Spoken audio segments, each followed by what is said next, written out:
Yesterday I talked about having the dangers of having too much access to one's shadow or the darker features to one's personality, which we could all have, because the shadow is about keeping us alive, and when we feel threatened, we're going to do what we can to survive. But and I kind of feel like it's important to talk a little bit about how our world is using people now, and using their shadows, and it's almost like there's been a kind of a harvesting of the shadow feature in certain segments of the population, and harvesting and a manufacturing of the shadow features in certain individuals,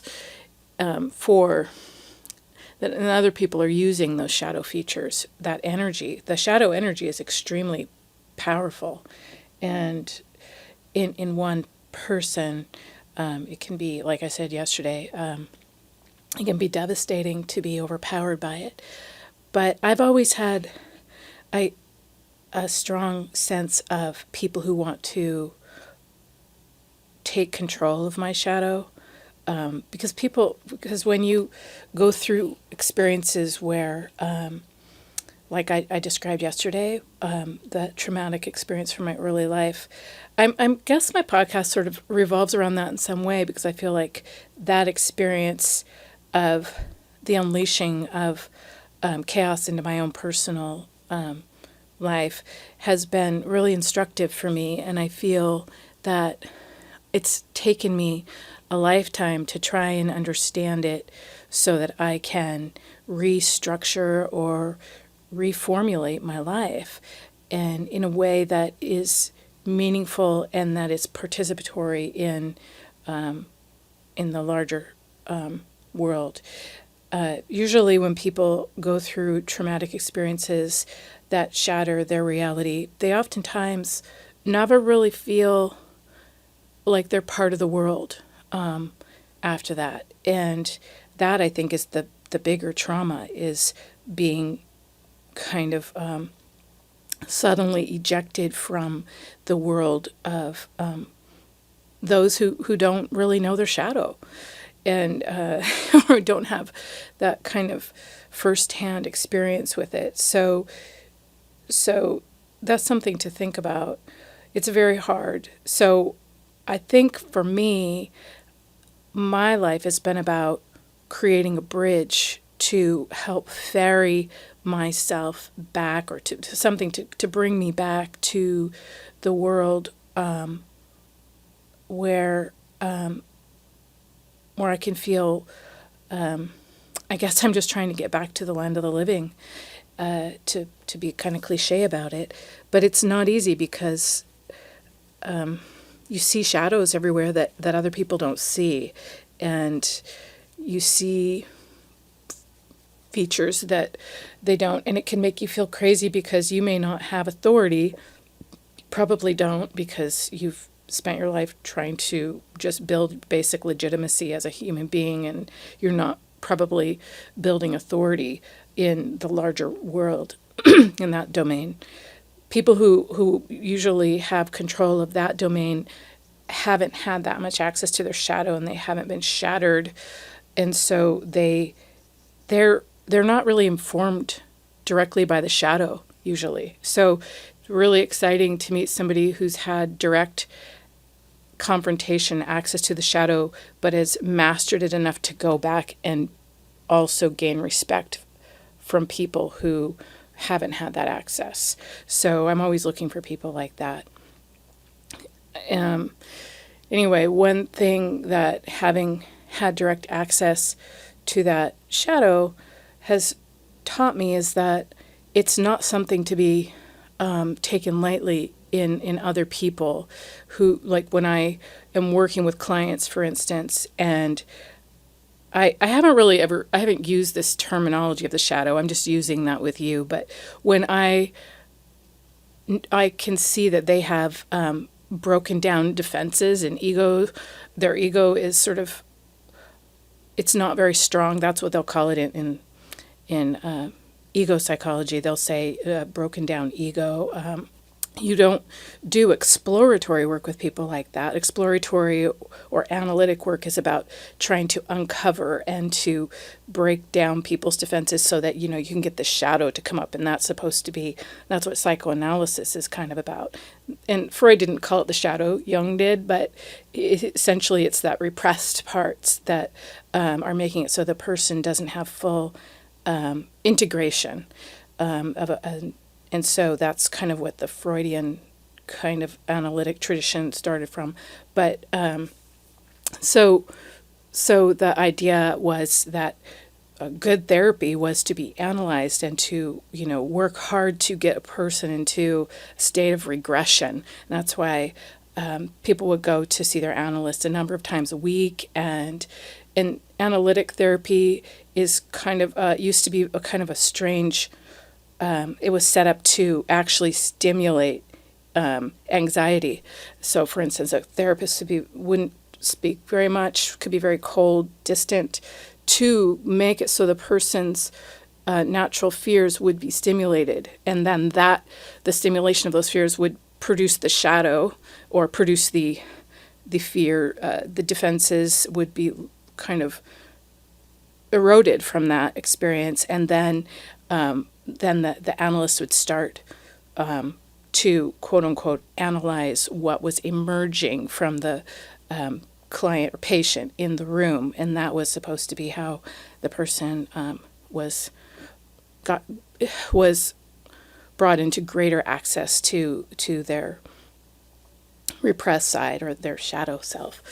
And so that's kind of how that tradition worked. And but then as time went on, or more recently, I don't know exactly when, supportive therapy was termed that phrase. It's supportive therapy was for people who they found couldn't tolerate that kind of analytic process of uncovering the shadow, and they found that that was too destabilizing for that sort of person, and that they needed to have more supportive or ego strengthening kind of therapy. So instead of trying to bring their defenses down so that this shadow could come up and they could analyze it,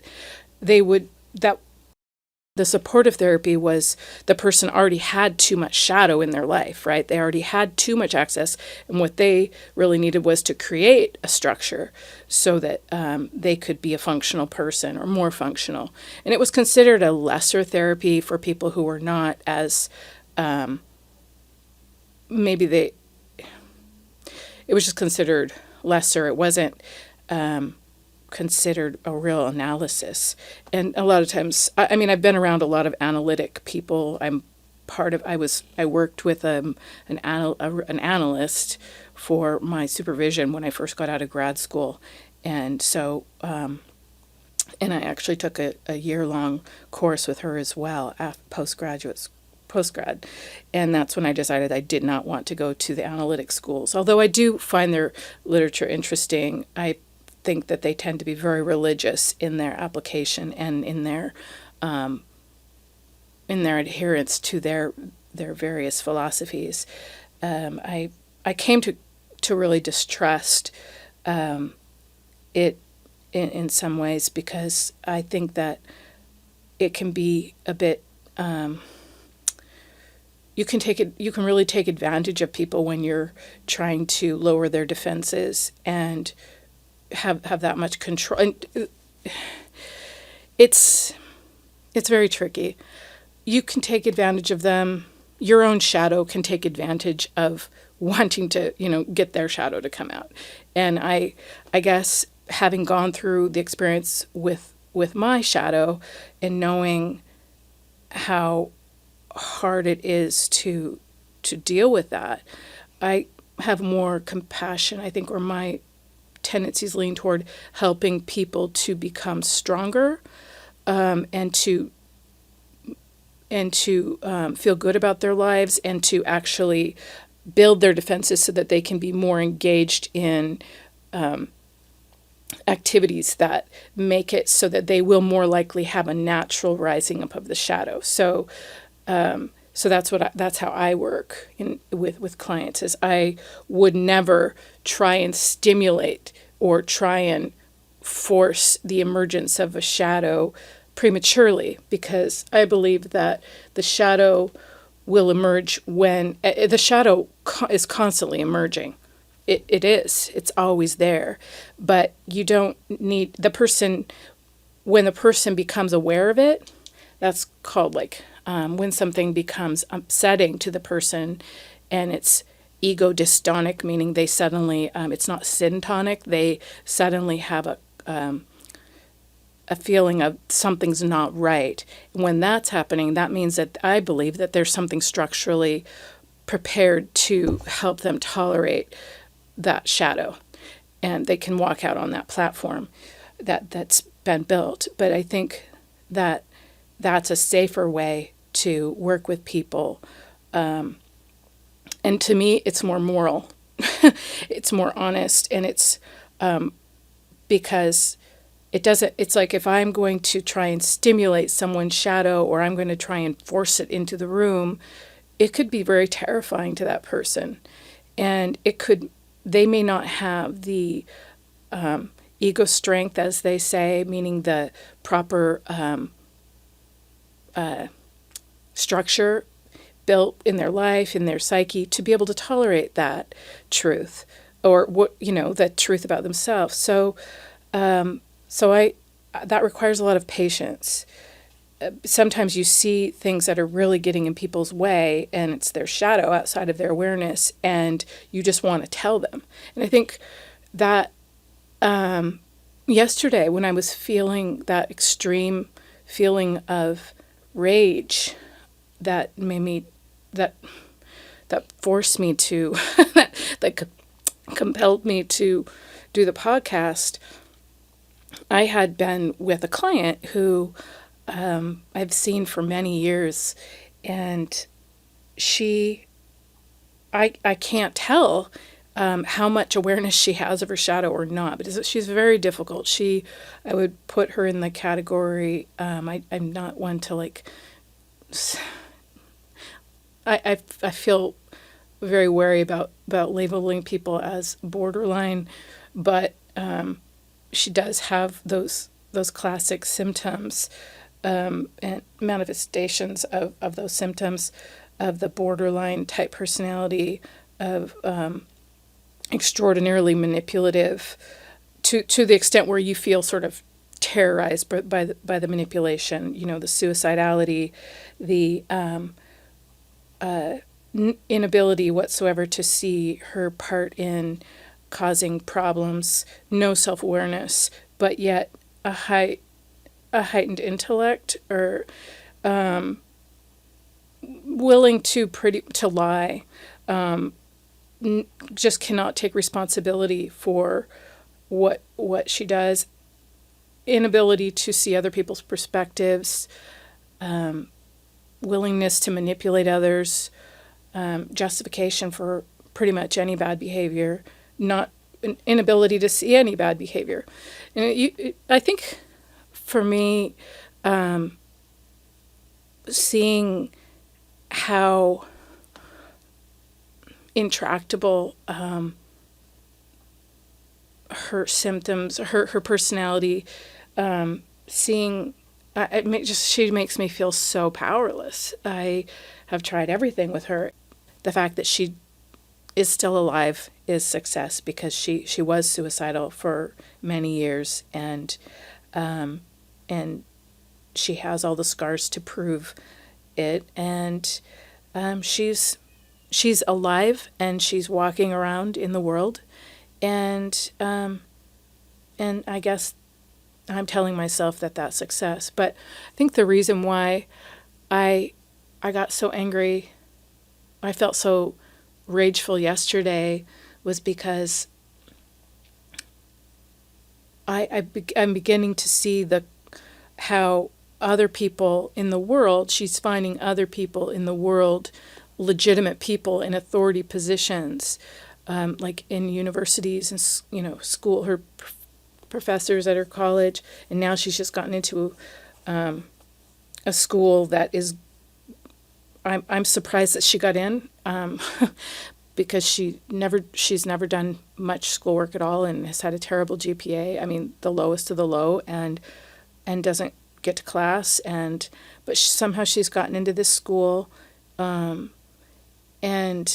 it's, a conceptual art school, and I feel like she's taken to these ideas, critical theory, intersectionality, your basic social justice warrior playbook. She goes by that. Sort of, she does and doesn't, meaning she goes by it enough to where she can use the ideas and integrate the ideas to justify pretty much everything that she does. And so she has, yesterday I was thinking she's sort of like an angel in the abstract, like in her own mind, because she holds these ideas or aligns herself with these ideas, but she's like a demon on the ground, so it's that split that just made me so angry, because I thought other people are going to use, people in authority are going to use her shadow, and they're going to exploit it, and she's not going to become happier. They're not going to really support her. They're going to give her shadow some kind of platform which will help their school, and she gets to be a student, and she's going to pour herself in there if she can manage to even get to class, but her parents are willing to spend a half of, how much art schools are. Anyway, they're just willing to pour their money down the drain for this. So, but besides all that, I felt so sad, feeling like, well, she's going to be able to say whatever she wants. People are going to encourage her to puppet the social justice warrior credo, that shadow credo, and it's not going to help her at all. And matter of fact, her real life is going to continue to suffer. And so there's that. But not only is she suffering, but the people who have to watch people like that and their shadows being paraded out and about as virtuous are suffering. And that would be people like me. So I've gone about my life trying to do right, take responsibility. Now that's something that you have to do that's what it used to be. Like, you take responsibility, you build a life, you do what you're supposed to do. Those are things that help you to manage your shadow, right? Manage your own darkness. It's not just darkness. The shadow is our life force too. But we have to sit back and be told that we're bigots, or we're whatever the terrible word that we're going to be called, while people like this girl who hasn't done shit and who lies and manipulates and cheats and steals and abuses every single person she meets, including herself, well, those people are put out and championed. It's sort of like the worst kind of torment for people who are trying to manage their own shadow. And what it ended up doing is it made my shadow go fucking bananas yesterday. And I felt like after she left my office, I felt like my heart had literally, it hurt. It hurt in my chest, like all day for like 3 or 4 hours. My heart felt like it had turned to stone and it was poking into my ribs. It felt so hard and bitter and angry. And it was funny because my friend called me, she's my closest friend, and I she was, just asked me how I was doing. And I don't really call my friends and bitch about my life ever. We get together here and there, and sometimes, well, pretty much I don't share this sort of thing with very many people. And maybe just this one friend I do. But anyway, so she called, and, she's been on a journey too of trying to understand her shadow, and for a while. And so, I told her a little bit about what was going on, and I didn't, I didn't speak eloquently or in a moderate fashion, let's put it that way. I was pretty much swearing every other word, and when I get that way, I'm just like fuck, fuck, fuck, fuck, fuck, fuck, fuck, fuck, fuck, and it's just a lot of just feeling just so distraught, and it's hard when you share, like when you tell your friend, I fucking hate this person that I'm seeing. And I'm trying, every time I see this person, I try and find something to be compassionate to this person, and I know clinicians traditionally have the most feelings of hatred toward people with borderline personality, but I tell you, it's real. It is, but it's so demoralizing. And it used to be that there was a clinical language that we could combat, that there was authority in that clinical language a little bit, and people would be able to talk to somebody about what they're doing. But now what's happened is that the clinical language has been deconstructed by critical theory. And so my clients come in and they have this social justice warrior critical theory intersectionality doctrine that they're using to underwrite their mental illnesses. And I can't really go up against that without feeling like, well, I'm not just, I can't go up against that because I could be then brought up on like hate speech or I'm violating somebody's rights, So it's really tough when the mentally ill people use that social justice warrior theory to kind of find an out for the responsibility that they would have to take for managing their illness. And so that's kind of new. And so it makes, I think that's probably where my anger has gotten to be much worse, because I've seen this with a number of other clients as well.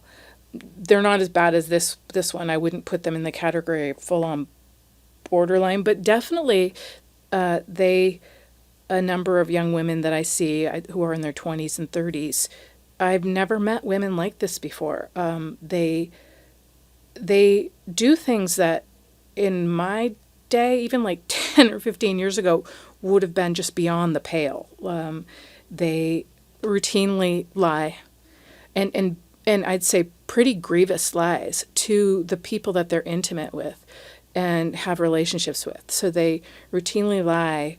They nearly always take a victim approach. So if they ever do something that would be questionable, it's going to take them a really long time for them to acknowledge that. They feel justified in pretty much having to do things that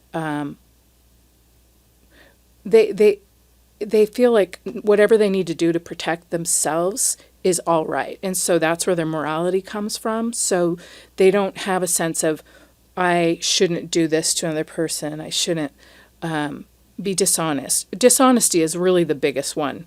And they're dishonest with themselves too. And they're very distanced from themselves. And so they have no relationship, a direct relationship to their shadow, because their shadow is really cut off, because part of the way the shadow manages to make its way in is when our conscience is sort of pricked, and so we'll think, oh, I've done a bad thing, and that's when you have access to your shadow, right? Or I've erred in some manner. But if everything is fine, and if you have to go through the intellect, will tell you and justify all your bad behaviors. So it's not that there's another part of you underneath that won't feel bad about what you've done, but if the intellect can be a barrier to the shadow. So it can be like a first line of defense. That's called justification and rationalization, right? So you don't have to have access to your shadow as much. So that's why like really smart people oftentimes have terrible, terrible problems with their shadow, because they're super good at justifying and rationalizing and intellectualizing all their bad behaviors. So that's another thing. All of these women are very, very smart. So and the world also at the same time completely is underwriting their ideas. So they're smart but they're also very sad and forlorn because something isn't working. And so I actually love most of them so much because I'm kind of working underneath that part of them that rationalizes, and that seems to be working. And I see amazing transformation with them and their own. I see them coming to meet their shadow kind of in this sort of beautiful way. And that meeting of their shadow is actually helping them to love themselves and be better. And just like me, when I told you yesterday that I encountered my shadow in a big way when I realized I was a criminal, I felt like a criminal. That's when I really started to love the world. When I realized that I was a criminal. That sounds weird, but until you really realize that you are a cretin on some level, it's really hard to love. And I think that's really strange. I didn't really quite get it, but I had to really see it, not just in the abstract of like, yeah, I know we're all bad, but it's like when you really see your shadow, it makes you feel so, I don't know, pitiful, that somehow you have more pity for others and you start to walk differently. You have more lightness in your step, and you tread more lightly around others too. And so as you realize it's so complicated and difficult. So I see that happening with these clients, and that's amazing. But with this other one, it's not as easy. And she has shown me my shadow, and I guess I should be grateful for that. But the world is using her, and it's using the social justice warriors right now, and they're not. It's using them to demoralize people who want to take responsibility for their lives. To demoralize individuals, to demoralize real love. And it's not allowing them to have it either. But it's by highlighting them and by parading them out, it's the saddest thing to watch that happen in our culture. And to see it in my own office is one thing, but to see it in the culture at large, I'm just, like I said, yesterday, it just catalyzed my heart, and I was stoned and bereft. And like I said, my friend called, right? I was talking to my friend, and I was, going on and on, full of all this hatred. And I wanted to change the subject right away, because I just felt like, oh my God, I've just given her too much, my friend. And she's pretty brave, and she said, I can't do that. This is out now on the table, and I can't just switch gears and start talking about something else. And I wanted to. And she was silent and listening, and I thought, I've told her how much I hate another human being. And she told me how much she hated somebody too one time, and has, and it happened to be her own son, who suffers from a severe mental illness and has since he was a teenager. And she shared a memory of screaming, "I hate you, I hate you, I hate you," in the garage. I think she'd gone away into the garage, and she was screaming because her son was just driving her insane, and he hurt her. And, she's done everything to help her son. She has 4 children, and 3 of them are very highly successful people in every way.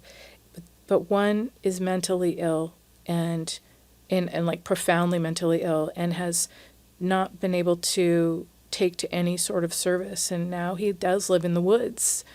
And she has done everything to try and communicate to him and reach out to him. And she goes to where he lives in the woods, and she brings him food, and she cleans up his garbage. And she's tried to get him into jail. He's gotten into jail. He's gone into jail so many times. She's gotten him apartments. It doesn't work out. She's tried to get him treatment. It's the happiest he's been is in the woods.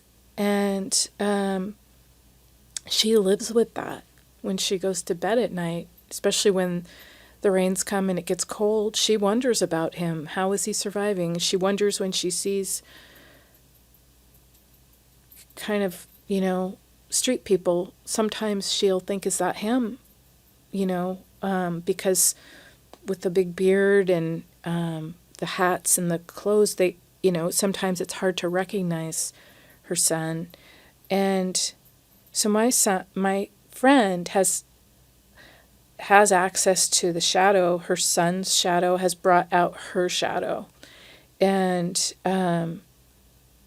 it's really hard for her, but she has turned to, she's found her, she like me, she realized that when these things happen, when the shadow is so much a part of your life and it's not just an abstraction, it's real, you have to turn to the realm of the eternal, the realm of the sacred. That's what I realized about 4 years ago, when I was walking. I had started walking all over my city. I've always been a walker, but I started walking purposefully because I noticed something would happen to me on a long walk where I would suddenly, about an hour and a half in, I would feel like I was not in regular time. I was in like eternity. And I thought, I realized I've been in eternity. That's what I was like, oh my God, that's been my problem. I've been living in eternity before I'm dead. And it's really a weird thing. And I think that when you get to know too much your shadow, you're not, like I said, you're not in the land of the living, and I guess you are obviously living, but what I mean is you're tapping into kind of eternal aspects of human nature that are that need to be understood in a more kind of eternal way, like that can't necessarily be expressed in the moment, your cultural moment. So you long for access to parts of your culture that are tapped into those eternal features that speak to that. Anyway, so I'd taken those long walks, and that's when I realized I'm kind of in eternity, and prematurely, and that's what's causing me so much pain. And then I also realized that's why I get really angry when I see people who don't know they're in eternity. Like, see, the thing is, I didn't know I was in it, but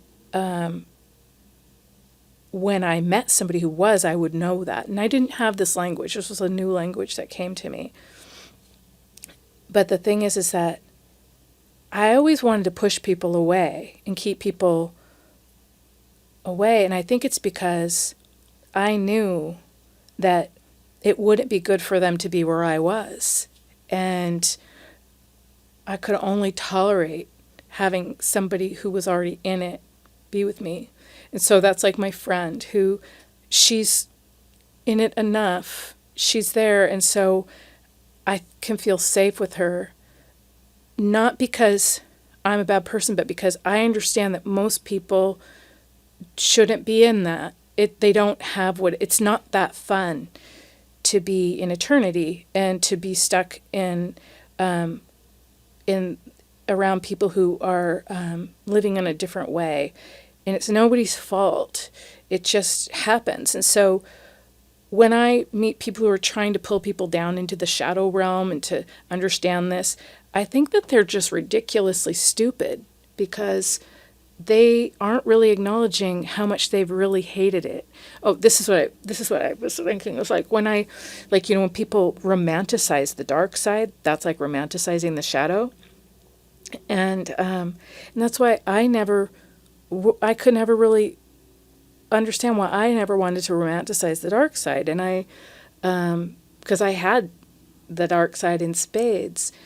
But to me, the people who romanticize the dark side don't really know the dark side, because if they really did, they wouldn't be romanticizing it. And so I also think that people who they're romantic, well, I take that back. I think sometimes people romanticize the dark side, romanticize the shadow because they don't want to be alone there. And so what happens is they make it, they're not really being honest with how hard it is and the brutalness of it. And so they turn it into this party, this cool thing. And so they draw people into it. But the thing is that that's mean, because they're just drawing people in because they don't want to be alone there. And it's not a party, and it's not romantic. It's just a place that is very difficult to be in, and it can burn you up. It can burn you up. And that's when I really understood that I was in a very difficult place. I had more compassion for why people didn't want to be close to me, or I would push them away or need them to go away, because I had compassion for people wanting to stay in the land of the living, and so now I have a different relationship to the shadow, and I don't. I think that you don't want to stay with it too long, and you don't want to romanticize it. And I feel like the social justice warrior stuff, the intersectionality, all of this, all the crazy stuff that I see out there right now, they're romanticizing the shadow, and that's a very bad relationship to take with the shadow. So another thing people do is they'll court the shadow in another person so that person becomes dependent on them. And so, like yesterday I talked about how when you feel overcome by your shadow, you feel like a victim, right? Because in a way you're a victim to that psychic energy that's way too much for you to bear. And it's just a decimating experience. And you do need to have some kind of rebirth. And that's where I think you can feel that religious experience when you go through that. But a lot of people will,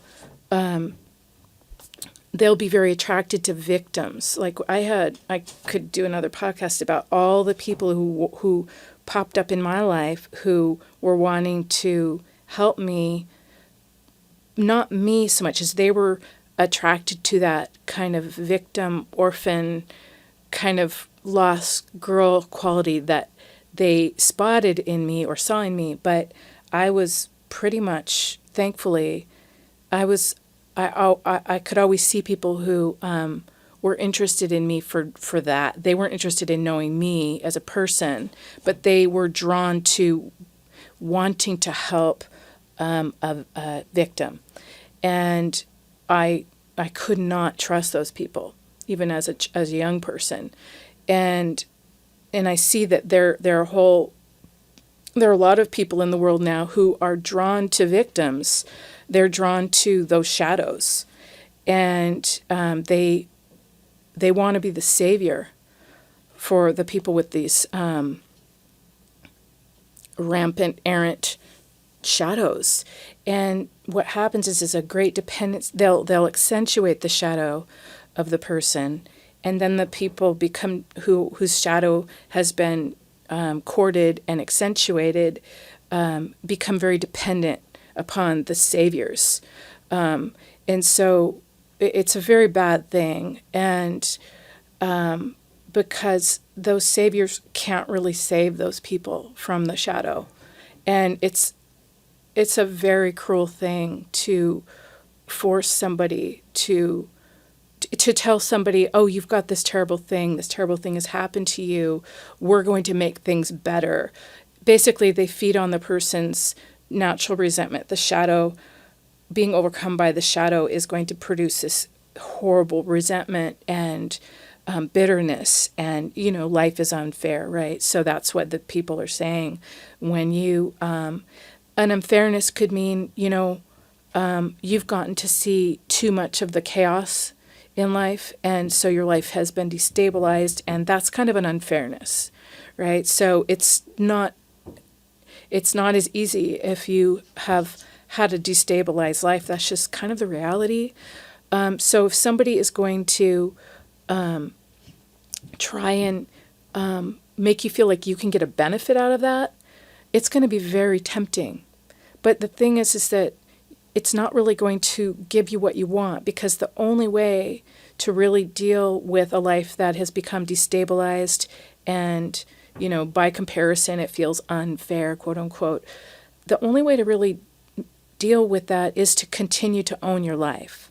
And that is your life. And the only way to balance out the equation of a life that has gotten imbalanced or is to fix that life. That's your task. So if you can't fix your life, if you can't put it back together, and if somebody else says, well, a bad thing happened to you, we're going to do this thing for you now, it makes you this passive person in your life. It makes it so your life isn't your own. And the only way to really feel truly good in life is for your life to be your own, to own your life. And that the original devastation, whatever it is that made you feel like your life was out of control, it could be, like for me, I'm just pointing to the fact that my dad was killed, but it could be so many other things. It could be that you have a difficult personality. You might have a little bit of instability. I'm not going to say mental illness. I do think that's very subjective from culture to culture, and depending on what time in history you're living. But so you could have a difficult personality, a mismatch with your environment. You could have difficult family situation. There could be, you could come from a war-torn area. You could live in a ghetto. You could, there could be devastation that comes to your town. I mean, there could be so many different things that could make it so that you've become destabilized by the shadow. And there are going to be people who come in and now try and take your life away by telling you that they're going to make up for this thing that happened to you. But the thing is, nobody can do that. That's just reality. That's just the laws of the universe, I think. I mean, people can come in and give you ego strength. They can say, like me with my clients, I'm here with you. But you've got to do the work to put your life back together. You've got to be the one. You don't have to do it alone. And I think that's the best thing that we can do for people, is to be a witness and to say, I'm here.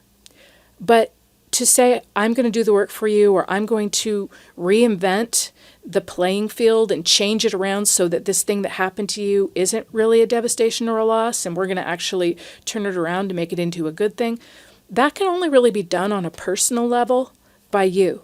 It can't really be done by society or others who are going to use your experience to, to better themselves.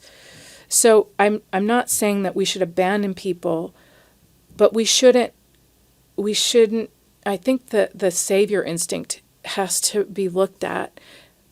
We should help people to save themselves, because that's really what they need to do. The original wound is that you cannot manage your own life. You cannot manage to live inside your own body.